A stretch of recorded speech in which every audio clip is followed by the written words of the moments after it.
You are standing in a hallway you have walked down 100 times. It is 2 minutes past midnight. The fluorescent light above you is doing that thing it always does, the faint, irregular flicker that the maintenance department has been meaning to fix since September. You have stopped noticing it. That is the first problem. The second problem is the door at the end of the hall. You have always walked past it without looking directly at it. Not because you were afraid. Because there was never a reason to look. It is just a door. Old wood, paint the color of old teeth, a handle worn smooth by hands that stopped reaching for it years ago. You tell yourself that the cold coming from the gap beneath it is just a draft. Old buildings breathe. Everyone knows this. But tonight, standing here, you notice something you have somehow never noticed before. The door is not locked. It is just closed. And there is a difference. Harlow University sits in the northwest corner of Manchester, England, in a neighborhood that has been almost gentrified for the better part of 2 decades. Almost. The coffee shops arrived first, then the renovation companies, and finally the students, thousands of them each year, arriving in September with too many boxes and not enough sleep, filling the Victorian red brick buildings with noise and ambition and the particular anxious energy of people who are trying very hard to become someone. The campus is beautiful, in the way that old institutions are always beautiful, a beauty built on permanence, on the weight of 100 years of human endeavor pressed into stone. The main library in the East Wing is open until 11 every night. The study rooms in the North Hall are booked solid during exams. The canteen in the central building smells of burnt coffee and institutional pasta, and on weekday mornings it is the loudest room in a 3-mile radius. Nobody talks about the wing on the western side of the 3rd floor. Not in any official capacity. Not in any document you would find in the university handbook or on the student portal. But ask anyone who has been at Harlow for more than 3 weeks, and they will tell you. Not in loud voices. Usually while doing something else, stirring tea, checking a phone, not quite meeting your eyes. 3rd floor west. Old reading room. Don't go up there. Why not? And here is where it always gets quiet. Because there is no official reason. No notice. No warning. No explanatory signage that a health and safety committee has signed off on. Just a door at the end of a corridor, and the knowledge, passed from one intake of students to the next like something half-remembered, like the words to a song nobody can quite place, that you should not go near it. Not during the day. And absolutely, without question, not at night. Some places carry weight. Some places accumulated over years, the way sediment accumulates at the bottom of still water, silently, invisibly, until one day the water moves and everything rises. Thomas Hargreaves had heard the 3rd floor story on his 2nd day at Harlow. He had been sitting in the canteen with his flatmates, Maya, who was studying linguistics and worried about everything, Priya, who was studying law and worried about nothing, and Dev, who was studying computer science and maintained a studied philosophical indifference to most things that was not quite as convincing as he thought it was. The 4th year who told them about the 3rd floor did not sit down to do it. She was passing their table with a tray, and she said it in the same tone you would use to mention that the hot water in the East Wing showers takes a few minutes to come through. Practical. Matter of fact. As if the information were simply useful rather than designed to hollow out something inside you. 3rd floor west. Don't. Thomas had laughed. He was 20 years old and had come from a small town in Yorkshire where nothing had ever happened, and Harlow felt enormous and full of possibility, and laughter was his default setting when confronted with things that made other people uncomfortable. Maya had not laughed. She had gripped the edge of the table with both hands, her knuckles the color of old chalk, and stared at the fourth years retreating back with an expression Thomas could not read. He should have read it. It was the first week of October. The leaves on the oak trees lining the main path had just started to turn. There was a particular smell in the air, wood smoke and damp stone and the approaching cold, that Thomas would later associate with everything that came after. But that week, it was just the smell of autumn in Manchester. Just the season turning. Ordinary and beautiful and entirely, completely safe. He had bought a red scarf that week from the market on Deansgate. He wore it every day. It was a very bright red, the kind of red that announces itself, the kind of red you can spot from the other end of a crowded corridor. He would remember this later. The red scarf. The way it was the first thing you saw when you looked at him. He should not have been so easy to see. It was Dev who found the university archive article. Not because he was looking for it, Dev claimed to never look for anything, on the grounds that most things were not worth the effort of looking. But he was 3 weeks into a project on legacy IT infrastructure, had tunneled deep into the university's digitized administrative records from the 1990s and early 2000s, and had surfaced, blinking and slightly pale, with a printed page and an expression that had finally broken through the philosophical indifference. He slid it across the canteen table to Thomas without a word. It was a scan of a newspaper cutting from a local Manchester paper, dated 22 years earlier. The headline was brief. The language was the careful, neutral language of institutional tragedy, words arranged to convey information while minimizing implications. A fire in the old reading room on the 3rd floor of Harlow University's Western Wing. A university employee. An investigation. A verdict of misadventure. Thomas read it twice. Then he looked at the date on the cutting, and he looked at Dev, and he said, 22 years ago. Dev nodded. He had found one other thing in the archive. A formal complaint filed 6 months before the fire, from a member of library staff, a junior librarian, addressed to the university's academic board. He had printed this as well. The complaint documented a series of incidents involving a senior faculty member. The language was precise and specific and deeply uncomfortable to read. The words had the particular quality of a person who had chosen them with extraordinary care, who had known that imprecision would be used against them. The complaint had been received. There was no record of any investigation. There was no record of any response at all. Thomas sat with both pages for a long time.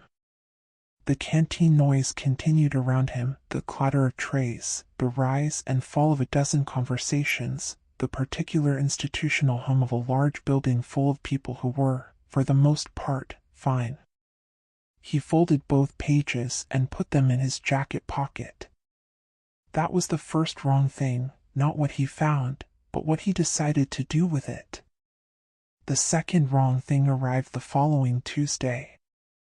He was walking back from a late lecture, past the entrance to the Western Wing, when he noticed that the light in the 3rd floor window, a window that should have been dark, that was always dark, that had been dark for as long as any current student had been at Harlow, was on. Not flickering. Not a torch beam. A steady, ordinary, overhead light. He stood in the courtyard for 4 minutes, in the cold, watching it. By the time he thought to take out his phone to photograph it, the light had gone out. He told himself it was the facilities team. He told himself it was automatic, motion-triggered maintenance lighting. He told himself there were a dozen reasonable explanations and that he was primed to see significance because of what Dev had found, because of the cutting, because of the complaint, because the human brain is a pattern recognition engine, and once you give it a pattern it will find that pattern everywhere, even where it does not exist. He had almost talked himself all the way down.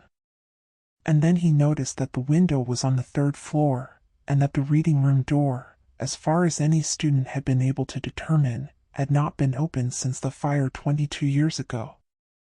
And that if the light was motion triggered, there would need to be something moving inside to trigger it. He stood in the cold courtyard for another minute. Then he went inside and found Maya and Priya and Dev and told them what he had seen. None of them slept particularly well that night. The contact came through Priya's uncle, who taught at Manchester Metropolitan and had, over the years, developed a professional interest in what he called anomalous environmental phenomena and what everyone else called the kind of things serious academics were not supposed to be interested in. Dr. Callum Reed was 53, lean and deliberate, with the particular quality of stillness that belongs to people who have learned to be patient in dark rooms. He drove a gray saloon car that was very clean on the outside and very full of equipment on the inside. He arrived on a Wednesday evening and met all 4 of them in a pub 2 streets from campus, and he listened to everything without interrupting, and then he ordered a second round and asked 3 very specific questions about the nature of the temperature variations Thomas had described, and then he said, "I would like to see the room." The university refused, of course. The head of facilities management sent an email. The response from the student welfare office was polite and firm. The university's position, as relayed through 3 different administrative layers, was that the 3rd floor west wing was closed for structural assessment purposes and access was not available to students or external researchers.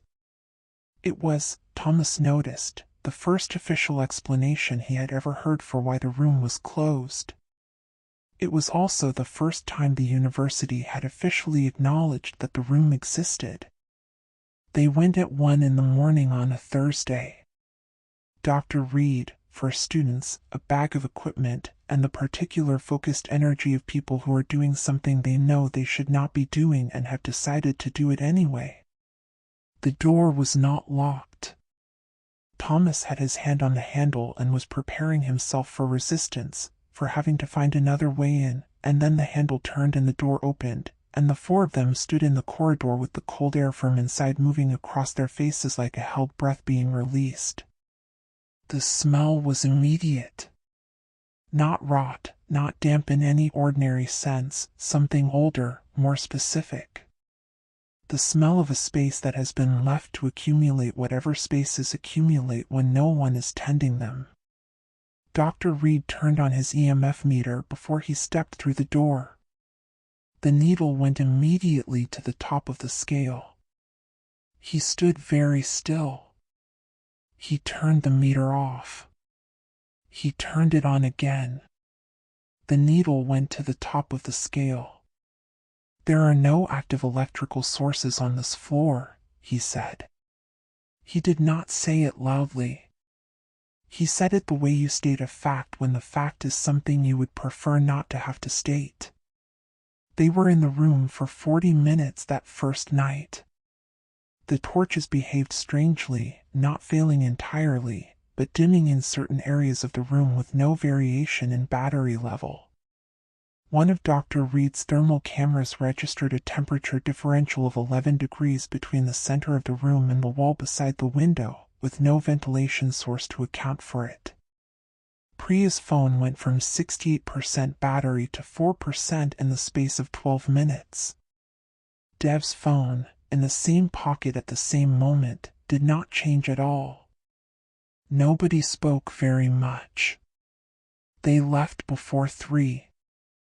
Dr. Reed sat in his car for a long time before driving. The second night, the books fell. Not all of them. 3 books from the shelf nearest the window, each falling at intervals of approximately 4 minutes, with no perceptible air movement in the room to displace them. On the third book, Thomas crossed the room and examined the shelf. The books were not stacked loosely. They were tight against each other, packed with the particular density of shelves that have not been disturbed in years. For a book to fall from that shelf, something would need to move it. Dev had the recorder running. They heard the sound only when they played it back, standing in the corridor with the door closed behind them and the cold of the room still on their skin. Beneath the ambient sound of the room, the settling of the building, the faint distant traffic, their own breathing, there was something else. A low, rhythmic sound that none of them could identify with any certainty, and beneath that, almost below the threshold of the recording equipment, a pattern that might have been breathing and might have been nothing. It was not nothing. Thomas knew it was not nothing the same way you know, standing in a room in the dark, that you are not alone. Not because of anything you can see. Because of the quality of the dark itself. The way it has a different texture when it is occupied. He told himself he was tired.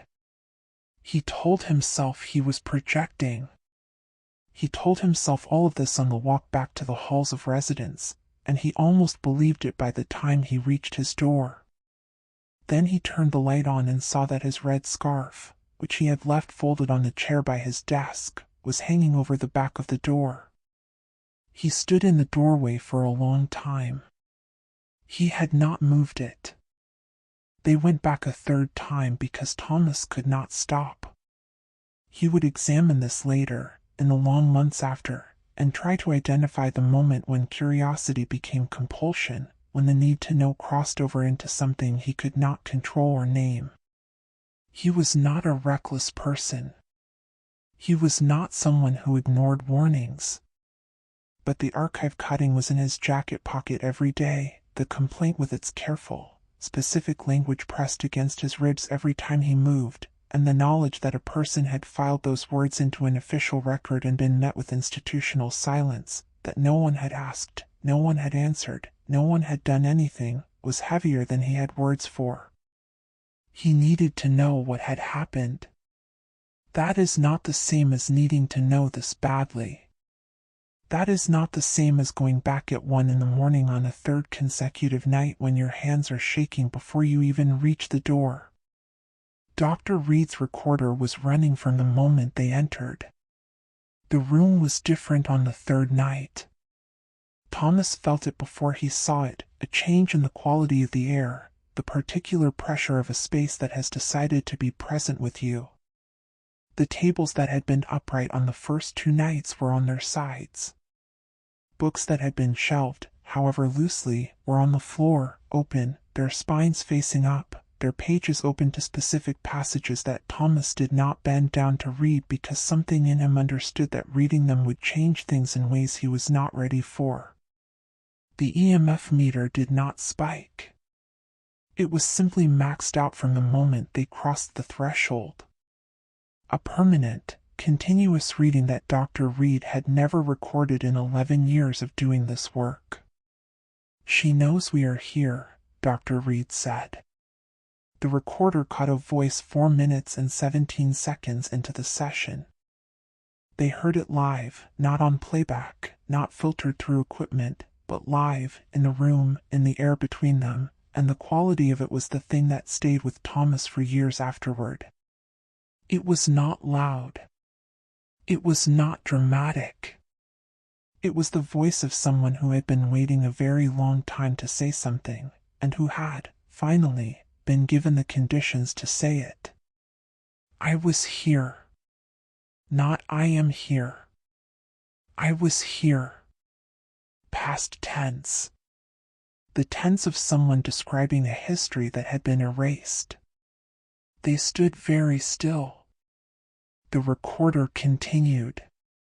The voice came again, and this time it was longer, not continuous, but arriving in fragments, each fragment separated by a static that was not quite silence, each one landing in the room the way a stone lands in still water, with weight, with ripple, with consequence. She had worked in this room. She had filed a complaint. The complaint had gone nowhere. She had been alone, and then one night she had been less alone than she should have been, and then there had been a fire, and then there had been a verdict, and then there had been 22 years of a door that was not locked and nobody opening it, and nobody asking, and nobody answering. Dev was not breathing normally. Maya had her hand over her mouth. Priya had not moved since the voice started. Thomas had the archive cutting in his hand. He did not remember taking it out of his pocket. The voice said one more thing. It said it clearly, and it said it without anger, and that, the absence of anger, was the thing that finally broke through Thomas's composed, rational, Yorkshire upbringing built defenses and hollowed him out completely. She was not angry. She was tired. She had been tired for 22 years, in a room where the door was not locked and nobody came in. The recorder ran for another 6 minutes. Then the room was quiet. Not empty, still present, still occupied by whatever had occupied it for 2 decades, but quiet in the way a room is quiet after something has been said that needed to be said. They left before 4 in the morning. Thomas did not sleep. You are reading a set of pages. They are photocopied from an archive that a university administration never expected anyone to find. A formal complaint, specific and precise and ignored. A fire investigation verdict that closed a question nobody in authority had wanted opened. 22 years of institutional paperwork arranged very carefully around a shape, an absence, a silence, that the paperwork was designed to make invisible. You are holding the weight of a person who did everything right and was still erased. This is the thing about the 3rd floor. This is the thing that the corridor whisper, the senior student warning, the annual passing on of don't go there never captured, not the cold, not the fallen books, not the lights, not the voice on the recorder. Those are symptoms. Those are a person who has been in a room for 22 years, and who has been trying, every day, to say something, and who has been heard by no one. Until 4 students and a researcher with a gray saloon car and too much patience went in. The complaint was filed with the university's academic standards office the following week. Not by the 4 students, they were threatened with expulsion, and 2 of them very nearly were, and it required the intervention of the student union legal advice team and a journalist from the Manchester Evening News who had, coincidentally, been looking into historical allegations at Harlow for an unrelated piece, to prevent that outcome. It was filed by Dr. Callum Reed, who had recorded 3 nights of evidence, who had 31 minutes of audio that a sound engineer at the University of Sheffield spent 2 weeks analyzing and could not definitively explain, and who had spent 11 years doing this work without ever once believing he would end up sitting in front of a university registrar with a printed complaint from a person who had been officially recorded as no longer present.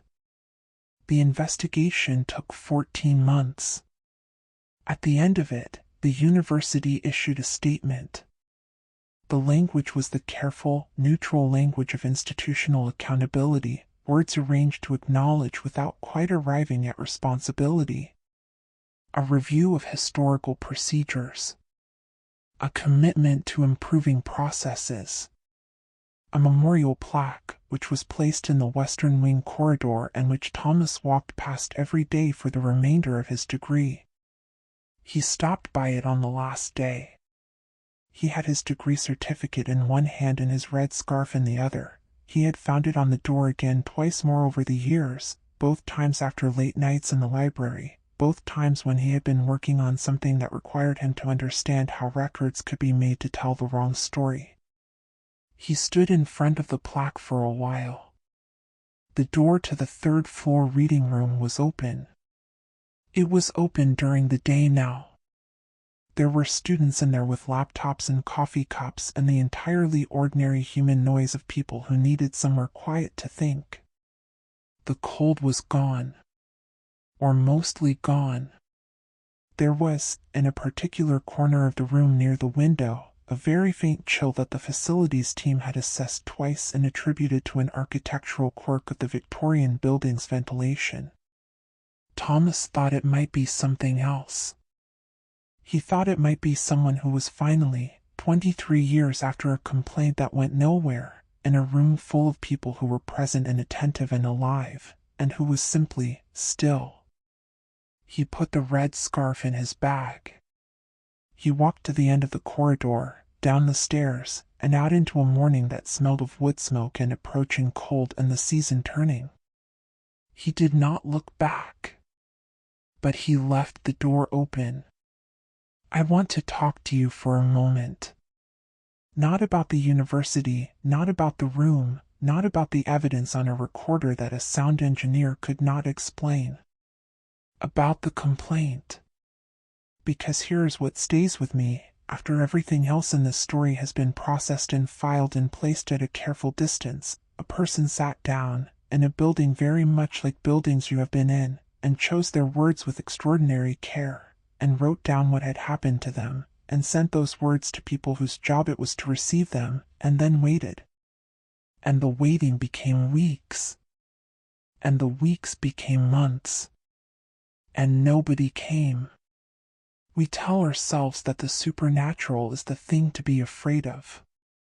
We build the vocabulary of horror around the inexplicable, around what we cannot account for, cannot categorize, cannot contain within our understanding of how the world works. But a formal complaint, filed correctly, in language that is precise and specific and documented, addressed to the people with the power and the obligation to act, that is explicable. That is entirely within our understanding of how the world works. That is something people do every day, in offices and institutions and HR departments and academic boards, all over the world. And sometimes, not always, but sometimes, in ways that the institutional language around it is designed to make invisible, it goes into a drawer. What stays in a place when that happens? What is the residue of a wrong that was never named? I do not know. I am not sure anyone does.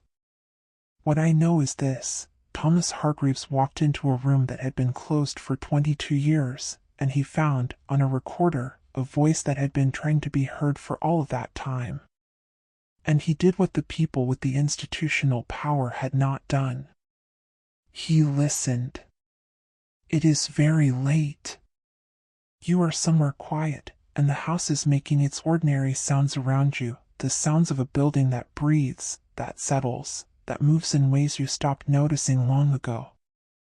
Think about the doors you walk past every day without looking. Think about what is behind them, waiting not to frighten you, but to be heard. Think about whether the most frightening thing in any of this was ever the dark.